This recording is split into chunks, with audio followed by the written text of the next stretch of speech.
The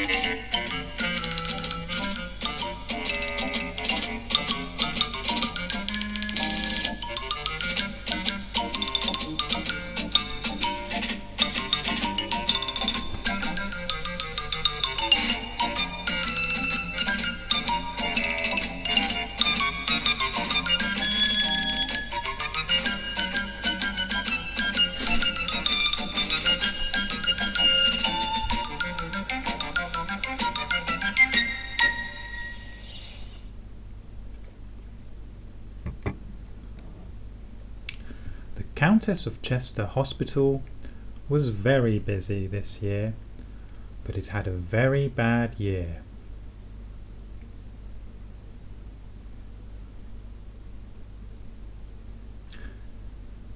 Mr. Brearey works at the hospital. Mr. Brearey does as little as possible.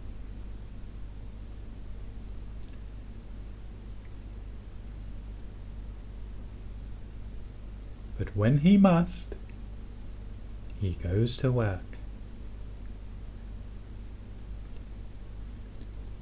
He thinks he's a very important man.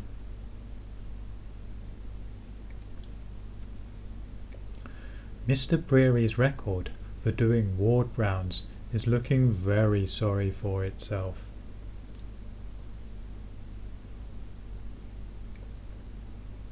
He should be doing them at least twice a day for a very happy bunny.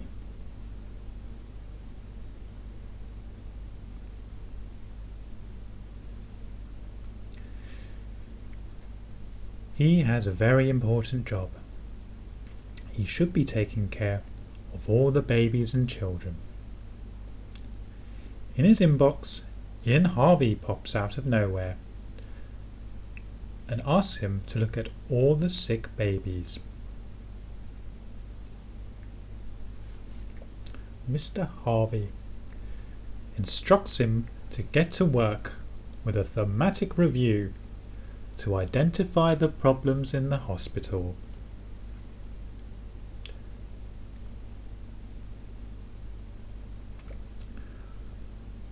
Mr. Brearey gets very worried after looking at his own record and the number of ward rounds he does.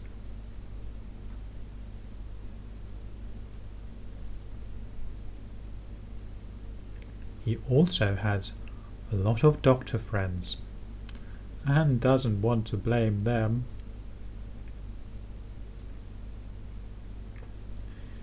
Mr. Brearey takes a good look at the hard-working nurses and has the perfect idea.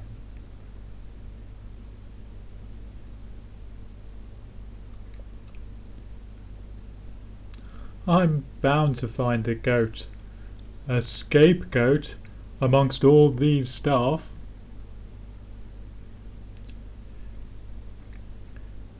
He takes a good hard look at all the different people working in the hospital.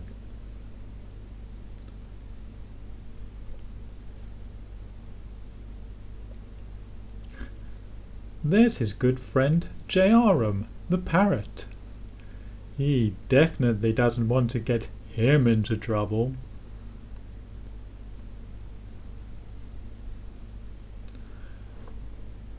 Mr. Brearey says to J.R.M, "If I keep you out of my critical report, will you help me frame one of the other staff?"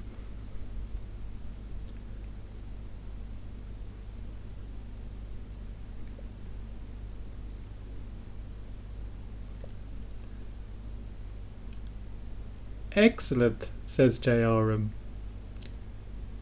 J.R.M. loves to parrot what Mr. Brearey says. Let's take a look around.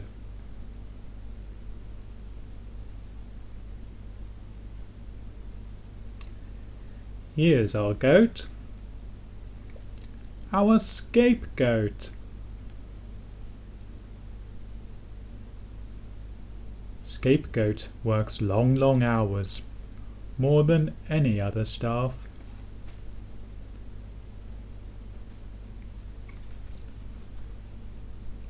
Mr. Brearey loves that idea and says we need to get our stories straight. JRM is very excited, as he loves to play the victim and be the centre of attention. Off he goes, squawking to all the management.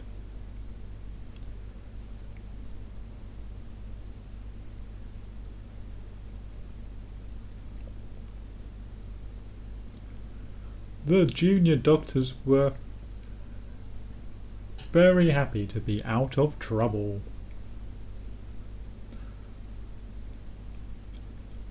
The hospital upper management were very happy to be free from blame too.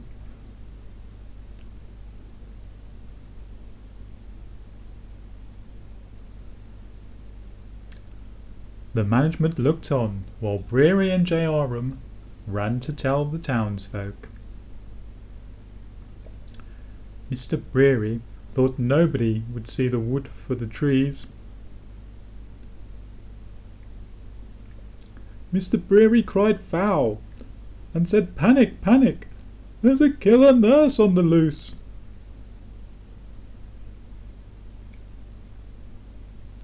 He told them all about his special spreadsheet.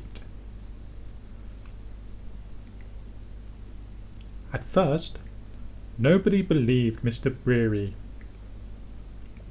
They knew the wonderful nurse wouldn't hurt a fly. "You'll do as I say," exclaimed Mr. Brearey. The folk had to do what Mr. Brearey said, and followed his lead. Some sceptical, some ghoulish, others just doing as were told.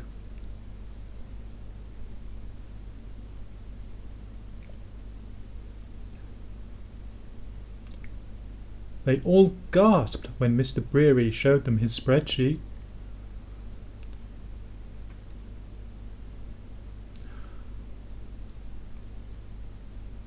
Some of the hospital management and junior doctors who knew the truth hid away and stayed quiet. But they were happy to see anyone else in the blame. It didn't matter who it was, as long as it wasn't them.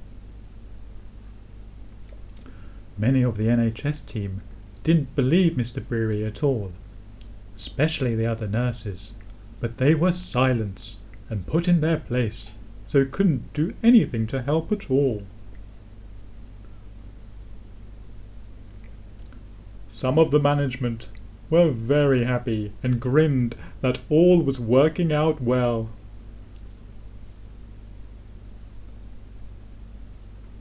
But nobody wanted to address the elephant in the room. The mischievous management wasn't fazed at all.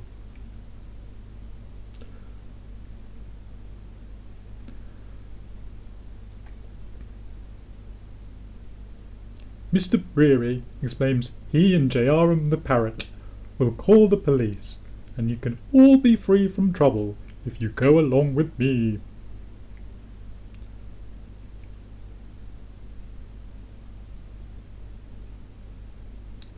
The management responsible in an instant duck and hide.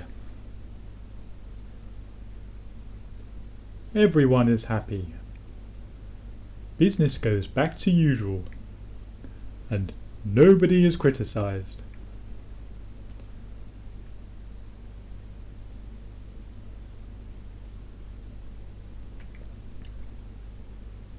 Detective Paul Hughes and his team are called in.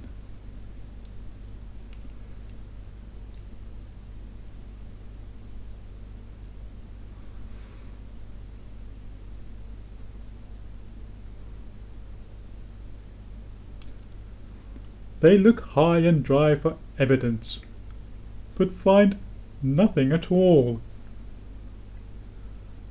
Don't worry, we'll construct something out of nothing. And they all get to work building their case.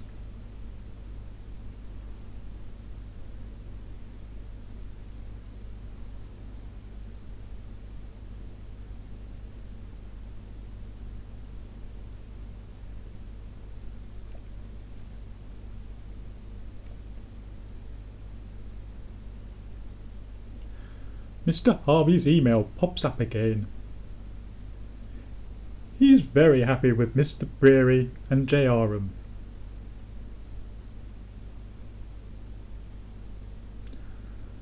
Can I look at myself in the mirror and live with myself, knowing what I have done? Oh, of course I can. A job well done, Mr. Brearey.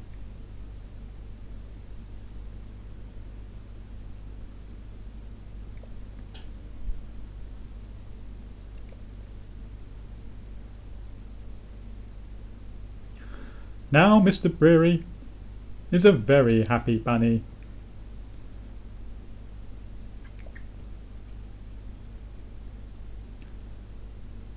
And all the townsfolk think he's marvellous.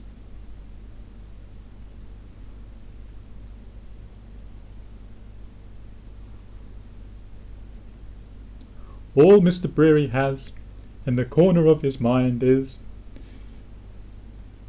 he hopes his friend J.R.'em didn't leave a single feather behind that would lead back to him.